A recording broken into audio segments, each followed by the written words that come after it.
So I bought a custom Xbox Series S from eBay, and in this video, we're going to unbox the console, test it out, and most importantly, we'll check out the features that truly make this a custom console. As you can see, this console is modified physically. There's a cutout on the top with a plexiglass window, remotely adjustable LEDs in that window, a fan speed switch on the back, and even a few other features that we'll get into later. Now, I paid almost $500 for this console, which is $200 over retail, and I know that's pretty steep, but with custom consoles like this, it's pretty subjective as to whether the price is worth it. You know, if this console looks as nice in person as it does in the pictures, I think it's definitely worth it if you want a custom console and don't want to do it yourself. So let's go ahead and open this bad boy up and see what we got inside.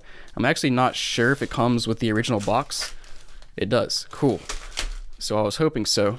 Interesting way to ship it, actually not bad though. Basically just wrapped the actual box with brown paper. So it took a while, but I finally got the console out. As you can see, still in the original box, and it also had this controller bundled with it, which should be the controller that controls the LED lights inside of the console. So I'm pretty excited to open this thing up. You know, if you watch my videos, you'll know that recently I bought an Xbox Series X from eBay that was customized, and that one unfortunately was in really bad shape. You know, the customization was just really poorly done. I'll throw a link on the screen if you want to watch that, but it was bad. I'm hoping this is not like that. So let's go ahead and open this thing up.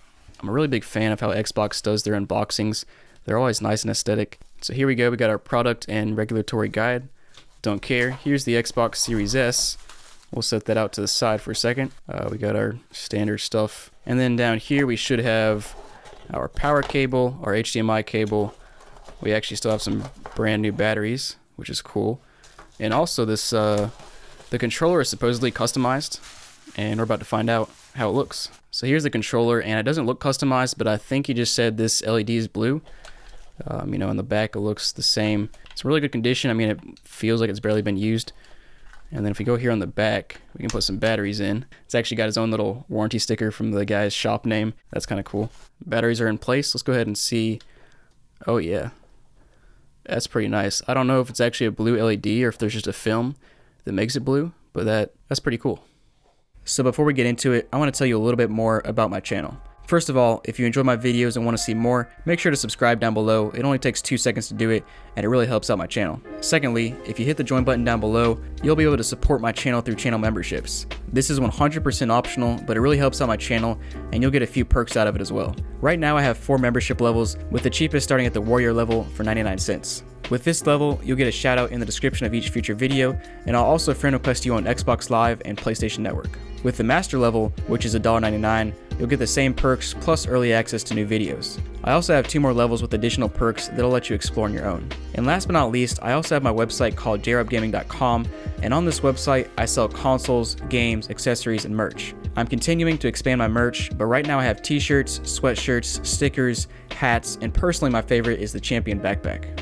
And like I said, I also sell consoles, games, and accessories here, most of which have been featured in my videos at some point. I try to sell everything at a price that's a bit lower than eBay, plus you can use some pretty good discounts on my store, and right now if you sign up for my email list, you'll get a code for 15% off your first purchase. And on top of that, you'll be the first to hear about any additional discounts in the future.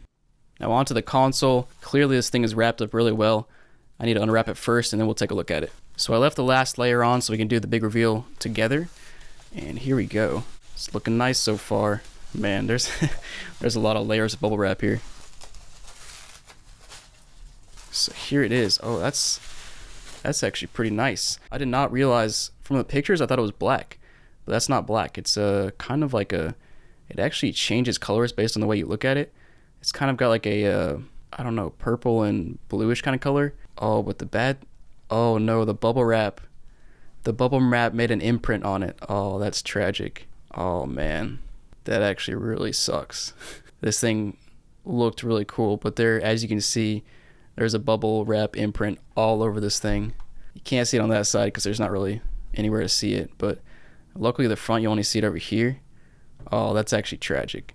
It's not too bad if you look at it straight on, but if you look at it in the light, it's not great. And here on the top you can see the plexiglass cutout. So clearly it's not perfect. You have some imperfections there and it's not exactly rectangular, but I'll be honest, it's a lot better than the Xbox Series X I bought, so that's good. And then down here on this side, you got more of the bubble wrap imprint, which is, man, that's really sad. It still looks good, but it could have looked even better. So here on the back, you can see it looks good as well. Not quite as much as the bubble wrap imprint. He's actually got a warranty sticker here that I'm covering up. And I think this power button is for the fan mod. I'm not sure how that works, but we'll test it out. All the ports look good. And actually, we're going to open this thing up later and take a look at the internals as well. And then here on the bottom looks pretty good as well. You got some bubble wrap imprint, which actually doesn't look quite as bad as it did a minute ago. So maybe it'll resolve itself a bit after sitting out. Another thing to point out is that it looks like these things are falling off. Looks like you used some third-party rubber feet, and they come off really easily because there's only 3 here and there's only 2 on the back. I'm not sure what happened to them. They might still be in the bubble wrap, but I'll check. So I mean, so far this thing looks pretty cool. I'm excited to plug it in and see how it actually looks when it's on. So I have the console plugged in, and I want to show you real quick the plexiglass window. So as you can see, it looks pretty nice. You can even see your Master Chief Easter egg right there, which is pretty cool. And you do have a little bit of an imperfection up there, but nothing crazy. The paint does look really nice. I'm a huge fan of this shade of purple, blue, whatever you want to call it. And you can't really see the bubble wrap imprints from here. I think it's worse when you have light shining directly on it, but yeah, it's not too bad right now. And so let's go ahead and turn this thing on, and we're going to see what happens. So 3, 2, 1. Boom. So we have LED lights around the outside of the plexiglass window, and then we have some LED lights actually inside the fan right there. So pretty cool, and we'll turn off the lights later to get a better look at it. But let's go ahead and make sure this console boots up first. Alright, so we're booting up. My controller is trying to connect as well, and there you go. You can see your subtle blue light. It's nice but subtle. And then let's try out this switch in the back. So right now, I can't even tell if the fan is on at all actually. And then if we flip the switch, it actually goes into full speed, which is really loud, by the way. And then if I flip it off again, it dies back down, and I can't tell if it goes back into default mode or if it's just all the way off. So I looked at it, and when you turn the switch off, it does go back into default mode. So the fan is definitely still spinning, which is good to see. I'm glad it doesn't turn all the way off. But I guess if you're playing a really intensive game and you really want to ramp it up and keep your console cool, you just flip that switch and boom. Now, one thing I noticed about the switch is it's actually flipped around the wrong way. When the switch is on, the fan is actually in default mode, and when it's off, the fan is in high speed. So not sure what's going on there. So I have my lights mostly off now. Let's go ahead and try out this remote, make sure it works. So I'm not sure where the IR sensor is. So I found that you have to be in a very specific place for the remote to work. So right now I have the remote kind of back and left of the console, and I can get it to work. So here, there we go. We got red, green, blue, purple, white. Pretty sweet, if I do say so myself. And you can turn the brightness up or down. Maybe I don't really see it changing that much, but you can definitely see the colors changing. You got some cool features as well. That's pretty cool. You can also make it fade from color to color. I like the simplicity of this one, where all you have is the one window here, and then the LED and the fan. Now this thing has a little music button here. I guess I can tune that to some music, but it's jumping like crazy right now. Yeah, let me go ahead and turn it back to blue, and we'll go ahead and make sure this console works. So we're all set up and signed in now, and let's go ahead and just we'll download a game, and then we'll boot it up just to make sure it works. So we'll go ahead and download Goat Simulator.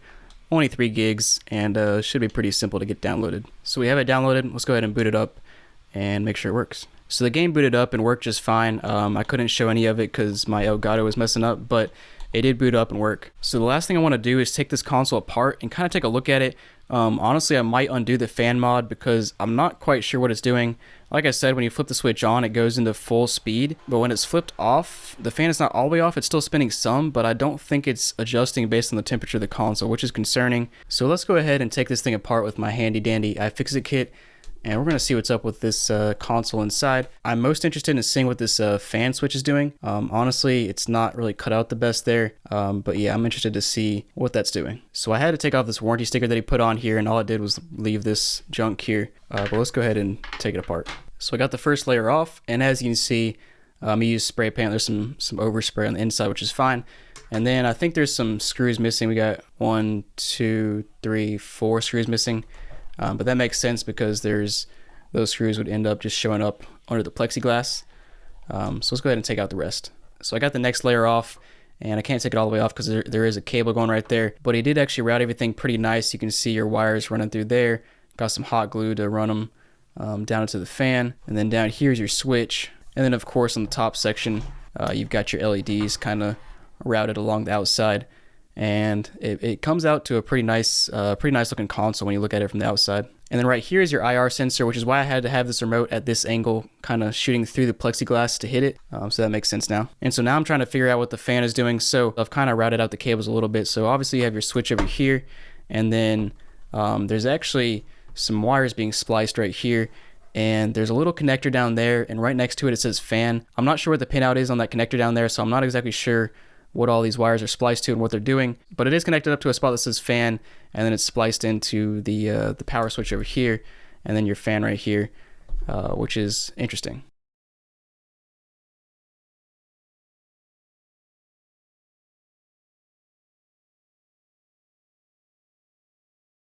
So I'll plug this thing in because I want to see the fan mod in action without the case on it. So I have the console turned on, and as you can see, the fan is clearly spinning. And then when I flip this switch right here, it just goes into overdrive, spins really fast, flip it back off, which by the way, like I mentioned earlier, when it's on, it's actually off, and when it's off, it's actually on, which is kind of funny. Yeah, just kind of cool taking a look at this thing. I think the console is pretty well done.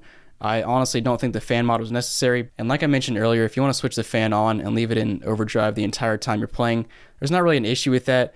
Other than the fact that your fan will probably wear down a little bit faster. But honestly, your other components will probably last longer, so it's kind of a trade-off. So thanks for watching, guys. Hope you enjoyed the video. If you did, make sure to like and subscribe down below, and have a great day.